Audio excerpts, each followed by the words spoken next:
Today we're going to look at the different types of housing that are available in Port Credit. But before we start, let's get a little housekeeping out of the way. If you're new to the channel and you'd like to stay on top of all the Mississauga real estate news, be the first to know what's going on in your community, then please subscribe to our network. And remember, we're talking to people like you every day. So whether you're looking to move in 9 days or 9 years, please feel free to reach out to us and we'd be happy to answer any questions that you may have regarding the real estate market in general.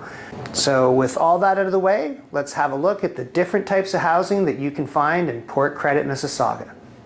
So before we jump into the different types of housing that is available in the Port Credit area, a little history of Port Credit. It was originally a fishing town, a factory town, has sort of blue collar background to it. One of the first settlements in the Mississauga area. Now, about 15 years ago is probably when it started to turn over, started to become a little more gentrified. We had Lauren Park and Mineola. They both started to see, new developments, newer homes, new subdivisions going in. And Port Credit, it really started to, okay, I'm going to just click myself off to the side here. I'm going to start off with what the houses used to look like in Port Credit, and you still can find, houses like this. Most of them are now renovated. When we find that they have maybe lots that are a little bit smaller, so this is like a 58 by 66 foot lot. Now this house is a wartime home, but these people have gone in and done quite a lot of renovations to it, right? So this is one of the types of housing that you can find in Port Credit. You get the older wartime, maybe even older 1920s homes, and they've been renovated throughout, modernized with pot lights, and so they still have the old rad heating, but new light fixtures. So you get sort of a blend of the old and the new. Now this one here, which is all renovated up, is for sale for 1.8, but you have others. This one sold for 1,350. Now again, that one I think was renovated, and this one sold for 1.3. And again, that's like a 66 by 78, but again, renovated inside, right? I think the first one was a little bit bigger and maybe a little higher end renovation, but this had, a 1.5-story house with some updates done. So this is one of the things. Now, what started to happen is, as Port Credit started to develop, they built the Sean Mar development. Now, Sean Mar is the west end of Port Credit. It abuts onto Lauren Park, and it's all of these streets in here. So it's a large townhouse complex. Now, they are all condo townhouses, so there are to them.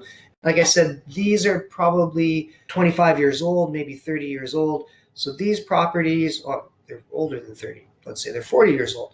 So there's a little bit of disparity in here because some of them will be renovated and done inside and some of them will not. So, this one looks a little more, original. It's cleaned up, but it doesn't been really renovated. And these ones, you can get, that's mid-7s. And then, okay, so this one here went for 810. And so this one you see a little cleaner job, right? So you've got the old wartime houses that have been renovated and updated, and then you've got the townhouse complex of Sean Mar on the west end of Port Credit, with some of the properties being updated, some of them not. So the prices in there sort of vary from the mid-7s to, maybe up to 900, depending on the level of finish. Okay, and these are all sort of about 1,400 square foot townhouses. So they're a good size, 3 bedrooms, but a little older in age. Okay. So then what started to happen in Port Credit is on the north side of Lakeshore, running pretty much all the way up to Huron, Ontario. And then once you get through Ontario, on the east side of Huron, Ontario, any of the 50-foot lots started to get zoned to be able to do semi-detached.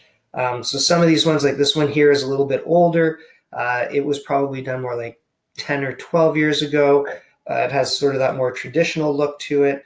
They're, still sizable. They're over maybe 2,500 square feet, beautiful finishes. They're on 50-foot lots, so you're getting a 25 by maybe 150 lot.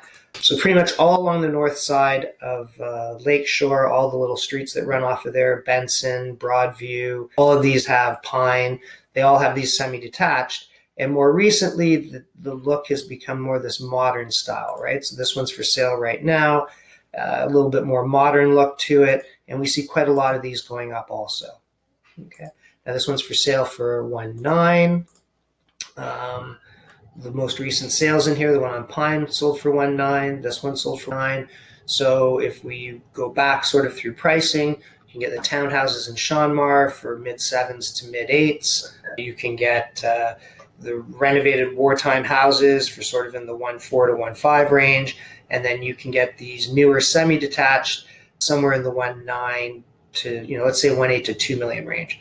Right now, here's another modern build here that sold recently for 1.860.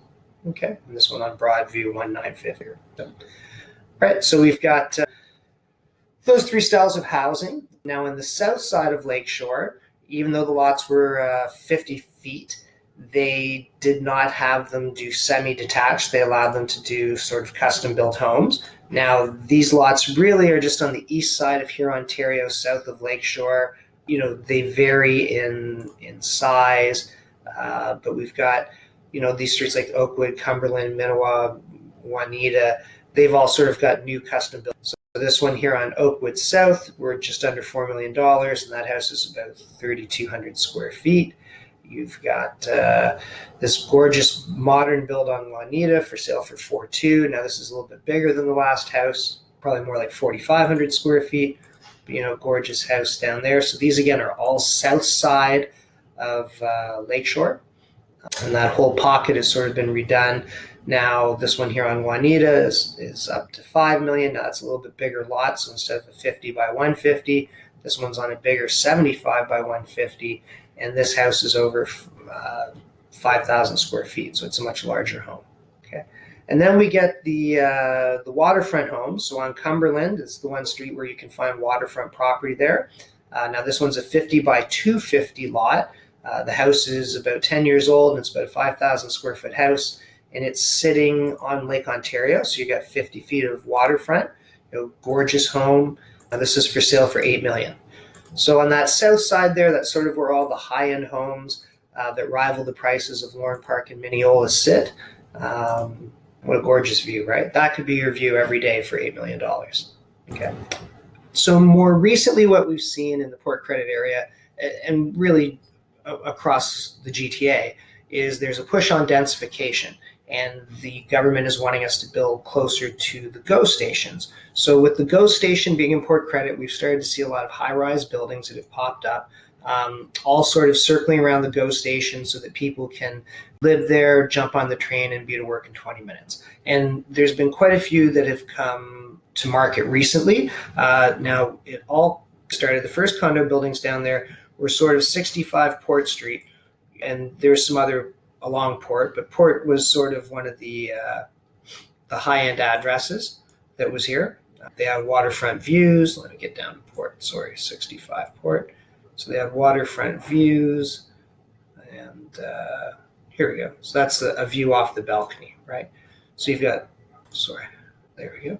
So that's the view off the balcony at 65 Port. The building was named the Regatta. It sort of faces all along the lake on the one side. So you've got gorgeous, like 2,500 square foot units. And this was sort of like the pinnacle of living in Port Credit in the condominium community. Now, more recently, just in the last year or so, 55 Port has been finished. 55 Port is right beside it, a brand new building. They're, again, bigger units, so you're about 3,000 square feet. And you get balconies overlooking the water again, right? So this is 55 Port. So this is 65 here, 55 there. They're at the very south end of Huron, Ontario. So you're not too far from the GO station. Beautiful views looking out over Lake Ontario. Again, now this is sort of, in this building, they're selling between 3 and 5 million for size. So there's sort of the high-end options that are available. Credit, but then we also have lots of others that have been built. So one here, Ontario, is one of the first buildings that came up. Now it has a variety of different sizes in it. This one here was about 750 square feet.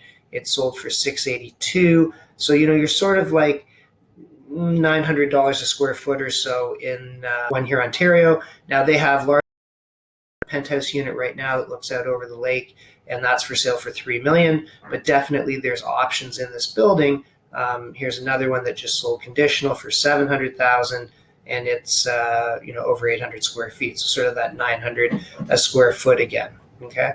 Now, more recently, newer buildings that have we've got 21 Park.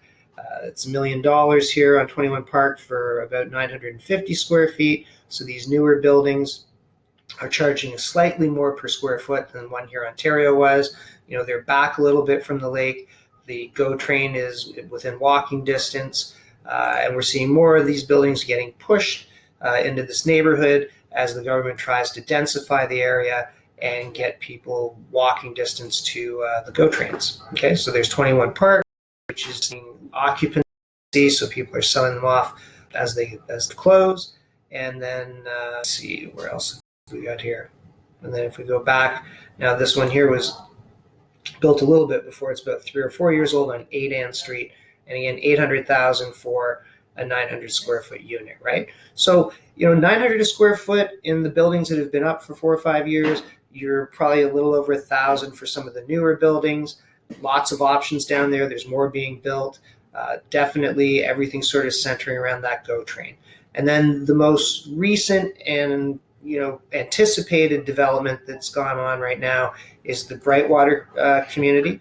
Brightwater is on the south side of Lakeshore by Mississauga Road. They're looking at putting 2,500 condominiums in there. That's right, 2,500 condominiums, 400 townhouses. It's a massive development. It'll have its own grocery stores, commercial buildings. Pretty much everything you can think of is going to be available to you all within this building. So right now, if you drive down the Lakeshore, you can see this building here is done, this building here is done. I think they're working on these, and some of the townhouses on the north side are done. All of this is yet to come over the next few years. So a pretty exciting development on Brightwater, probably 4, 5, 10 years out before we're all done. Okay, so Port Credit definitely has many different options available. You can get into Port Credit for as low as $750 into a townhouse. Lots of condominium options. Beautiful old century homes that are sort of typical of the area, and then as well custom builds and like I said, that whole new Brightwater setup is there. So if you'd like any more information about housing in Port Credit, I'd love for you to reach out to me. I do live down in the South End, very familiar with everything there. And as I said before, if you did learn anything from this video, I'd really appreciate you liking it and hopefully subscribing to our station. And until next video, stay out of trouble, and we'll see you then.